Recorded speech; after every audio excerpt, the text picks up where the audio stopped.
So I have a client in the DTC space that I just started working with, I think 2 weeks ago, and we already found something by mistake, by the way, that will roughly double her profit when we fix it.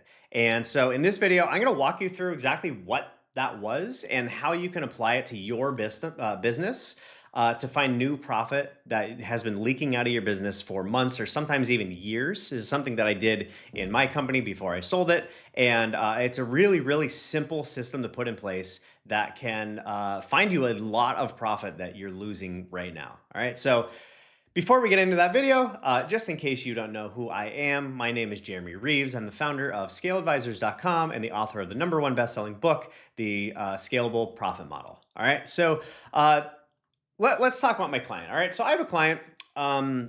She just came on a couple weeks ago. And one of the things that I do with clients is I start to kind of poke and prod around their business. All right. And so when I was doing that for her, coming up with some ideas on new revenue generation and things like that, I found something that once we fix it, and we're in the process of fixing it right now, I'm pretty sure I just found the solution. We're just doing some final tests to confirm that that's the problem. Um, Once we fix that, it should roughly double her profit. And then I also found another issue as I was going through the business, where there was a certain segment of her buyers that were never getting added to her email list, and just that one alone will pay for my fees for her. So, so she's in 2 weeks, she's pretty much able to pay my fees and then also double profit in her business. And obviously, this is not something that happens all the time. I want to throw that disclaimer out there. This is not, like this sort of stuff does not happen with every client. It's happened with a lot of clients, honestly, but not every single one. You can't expect this. All the legal disclaimers, right? All that sort of stuff. So I just want to be very clear that I'm not saying that I can make sure I can do this for every single person that works with me, but it does happen fairly frequently. So let me explain why they missed it. All right. And let me just explain. I've been behind the scenes of, I don't know how many dozens and dozens and dozens, maybe hundreds of 7 and 8 figure businesses. And when I'm going through it, like I have a whole checklist that I use. I have a whole system that I use for going through client accounts. And I have never in my life looked at someone's account and did not find something that was broken or something that couldn't easily pay for my fees for that specific for that service, right? Where I'm going through and I'm like finding new profit centers and finding leaky buckets and things like that.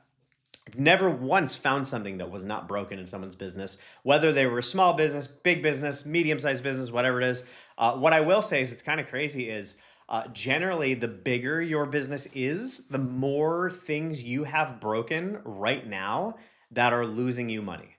It is absurd the amount of things that you'll find broken in your business if you've never actually done an exercise that tries to find those things. All right. The reason for that is actually really simple. It's not because the founder is stupid, it's not because they're lazy, it's not because they're incompetent, anything like that. It's simply because you cannot see the forest for the trees. All right.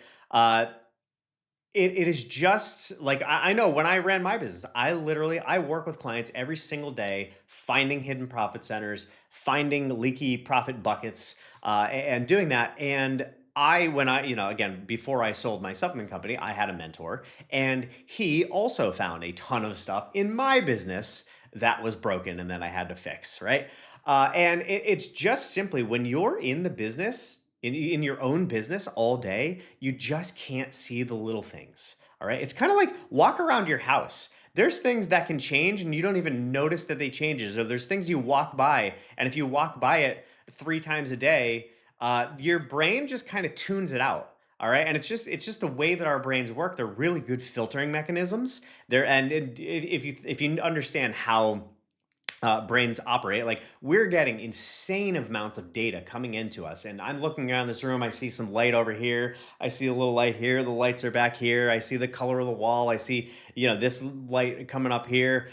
There's a lot of information coming in, and what our brain does, whatever we see in our reality, is only a tiny little fraction of the actual reality that's out there, right? And a really easy way of thinking about this is we know that there we only see on a certain color spectrum. All right, there are colors that exist that we can't see that animals can see. If we're looking at a green tree, we see it as a green tree. Animals may see it as gray or as light brown or as pink or whatever it is, right? What we and I know kind of going on a rant, but it's important to understand this. Uh, what we see is not actually reality. All right. And it's really, if you follow any like quantum physics, anything like that, we know this to be absolutely fact true 100%. There are frequencies that are out there that we can't feel, we can't see, we can't hear because our brains filter so much out. They bring it all in. Our brains have the information, but we filter it, right? It filters it so that we don't get overloaded. And this is why some people, like if you think autistic people, for example, they one of the issues that they have, and they have they basically go into sensory overload, where you'll see they'll be doing things to try and get away from stimulation, away from people. There's a lot of ear covering, a lot like you kind of see a lot of people doing this, trying to get away because they're getting so much data that it's really overwhelming. I mean, I fully understand this because I actually deal with that myself. If you see me at an event, there's a lot of times where you'll see me disappear for an hour because I get so overstimulated, because there's so much coming into my head, that my brain gets overwhelmed by filtering it out. And because I take in more data than most people, and I have to go and I have to go back to my hotel room and meditate, right? And it's the same thing. The reason I'm saying all this is that the same thing happens in your business. You have all this data coming in all day long, every day about your business, and your brain is trying to keep you sane, basically. It's trying to compartmentalize, create little blocks, create chunks, organize the information so that you can understand it. But because it's doing that, it's also missing context. It's missing little subtle cues that something's going wrong. It's making it so that you don't even see things that are happening inside your own business. It's kind of like almost how AI works, if you think about it, right? If you give it too much data, it starts to miss the nuance, all right? The same thing happens with your brain.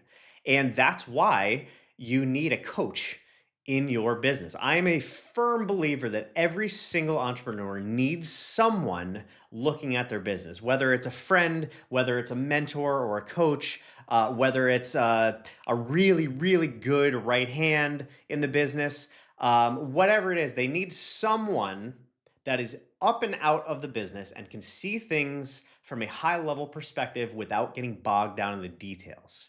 All right. Whatever that looks like for you, whether it's again hiring someone like me, like a coach or a mentor, whether it's bringing in a friend or your spouse or whatever that looks like for you, make sure that you do it. I've had a mentor for years. I cannot stress that highly enough. All right.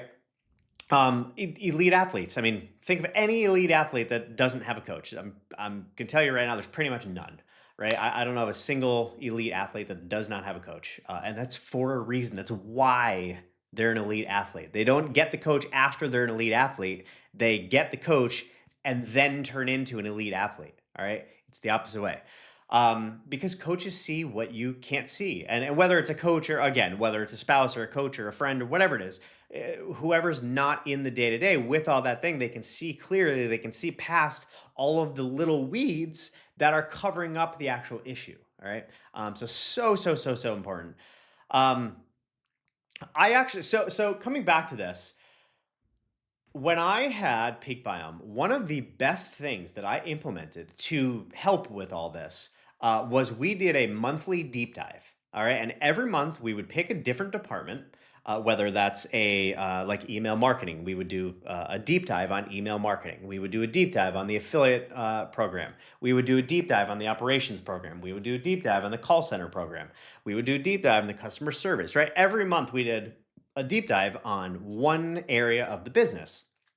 And When I was doing I did that for, probably, I don't know, 2.5 years or so, before I sold the company. So that's, well, we'll just say, I don't know, 25 of them, just say for easy math. We found something broken every single time that we did it.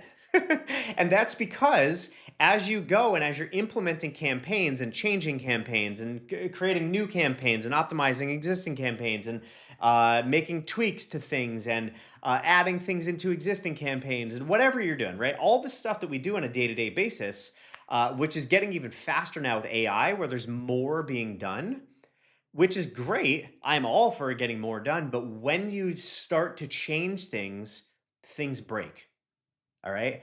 And when this is really, really important on the technology side, because if you change, this is actually one of the things that just happened with my client. They added a new product, or they changed the price of a product that changed the SKU, and the SKU never picked it up, and it never put them into the sequence they were supposed to be in. All right. So my recommendation here is just to simply do a deep dive on every single area of your business on a regular cadence, whether that's quarterly, monthly, weekly. It all depends on how big your business is. Obviously, the bigger your business, the more departments you're going to have, the more things you're going to have to look at. Whereas, like if you're just starting out, right, and you're only in the couple $100,000 range, and you have one product or two products or whatever, right? You're not going to have to do them that often. But it's so important. I cannot even begin to explain to you how many times we found something that was costing us thousands of dollars in profit every year. And that's the important part. Don't look at this. If you find something that is, I don't know, maybe say it's on the back end and it's like 2,000 bucks a month or something like that, right? All these little things, it doesn't sound like a lot of money, right? And depending on where you're at in business, 2,000 bucks may not sound like a lot of money, right? Just replace that number, because if you're doing more, maybe it's a $10,000 mistake or a $20,000 mistake or whatever. The important part here is you have to look at it from a contribution margin basis and from a profit standpoint, because yes, that might be only $2,000, but it might be like 1,500 in profit. And if you have if you're only making $10,000 in profit every month, that's a 15% increase in profit just by fixing something that took you a few hours to find, right? So yes, you're not going to be getting like grand slams on this thing. It's not like you're going to find something that like quadruples your profit, right? But you're going to find a couple things that when you fix them can add up to a 50% increase in profit, a 100% increase in profit, 25% increase in profit, whatever it is for your business. It's gonna be different for everyone who does it. All right. So, if we bring this all back down to basics, one of the foundational principles that I teach is that there's really only, if you're going to focus your time, think about your business in two different ways. Whenever you're trying to increase profit, you're looking for either places that profit is coming out of your funnel. So it's like the leaky buckets, right? So one of the analogies that I give is you have revenue coming in a bucket here. Then there's a pipe going across, and then there's another bucket over here, which is your profit. So it comes in this way, goes across, and then drops down into profit. All right. So you bring that revenue in, and then that pipe that's going along from the moment that it comes in as revenue until it turns into profit, there's a process, there's a journey, a cycle that happens for all that to happen. So the revenue comes in, variable costs come out, and then it has to pay for your overhead and acquisition, and then it goes to profit. Well, along that pipe in the middle there, think about it as holes in the top and the bottom of that pipe. All right. So there's holes on the bottom of that pipe where profit is leaking out, and you're losing all that profit. And then you put holes in the top where you're adding new profit centers. You're adding more profit centers to the top because the revenue's coming in, and then you're adding more profit after that revenue came in from the customer acquisition. So basically on your back end, right? That you're adding holes to the top of that, and you're dropping profit into the top of that pipe, which goes straight to your profit bucket, so to speak. All right. So anyway, that's it. It's really, really, really important to do stuff, and that's why it's like I always tell people. I do full business audits. And they're not cheap. They're in the five figures, right? To do this audit, it depends on how big your business is, but typically it's going to be in the five figures to do a full business audit where I'm coming in and I'm looking at every single thing in your business, talking to some of your employees, looking at your org chart, looking at all your expenses, looking at all your marketing channels, seeing what's there, what's not, what needs to be fixed, what needs to be removed, what needs to be added, all the things, and coming up with a profit game plan, so to speak, generally for the next couple months, right? And it's so insanely valuable just simply by finding things that are broken. Even if you don't even think about all of the strategy and everything else that I can find when I'm doing these audits, just finding things that are broken because someone has an eye on it is almost always worth the cost and pays for that full business audit just in finding things that are broken, not even including all of the things that I can show you where to add profit and where you're losing money and all the other things, right? Just looking at the broken stuff, it generally will pay for itself, right? So if you're interested in that, it's one of the services that I do. Just go to scaleadvisors.com and there's a services page. Just reach out and we can talk about that. You generally need to be in the seven figures to do that, 7 or 8 figures. Anything above $1 million, generally above 2 million for that service because it's a 5-figure fee for that one. So if you're interested in that, just let me know. Reach out. Otherwise, do this for your business, right? Whether you work with me on this or not, I want you to do this in your business because it's going to make you money, right? And that's what I do. I help people make money, right? So it's kind of important to help you do that. So if you enjoyed this video, please give it a like, a share, comment on it. Let me know you liked it. Subscribe to the channel or the podcast or whatever, however you're listening to this. Otherwise, I hope you have a fantastic rest of your day, and I will see you in the next one.